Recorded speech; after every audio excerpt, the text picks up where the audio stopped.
Hi there. I want to share with you a little story about miscommunication. But before I do that, I'd like to thank my friend Wayne Pierce, a PCM trainer and a good friend of mine from Australia, for giving me this amazing hat, PCM Guru. Thanks, Wayne. I love wearing it and I'm proud to wear it. So I had an experience today at the breakfast table that involved an orange. I was sitting down to breakfast with my wife Julie and my two daughters, and we had some fruit on the table.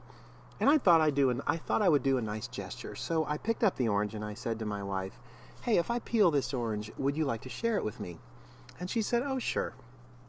So I peeled the orange, I split it in half, and I put both halves on my plate. And I began to eat one of the halves. And I'm eating away, eating the orange.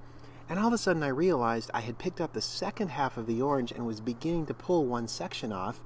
And I noticed my wife and my two daughters were kind of giggling at me. I didn't know what was going on, so I said, "What's up?" And my wife said, "Oh, I was wondering if you were going to share that with me." Well, immediately I reacted and said, "Well, if you wanted it, why didn't you take it off my plate?" And instantly everything got a little tense around the table, and my kids kind of looked at me and giggled, and my wife, and they kind of all said, "Yeah, there goes Dad. He only thinks of himself. He's so insensitive." Well, I got kind of defensive, but then I started processing what had happened through the lens of process communication model. See, people have different perceptual frames of reference, and it affects how they communicate with each other and how they experience even the simplest situation like sharing an orange. My perceptual frame of reference is that of action. So when I see something, I go after it. I peel the orange, I get it ready, and I would expect someone else to go after what they wanted. Well, my wife's perceptual frame of reference is emotions. And so her idea of an interaction is more of a sharing exchange. So she might have expected me to show my kindness and caring by giving her the other half of the orange.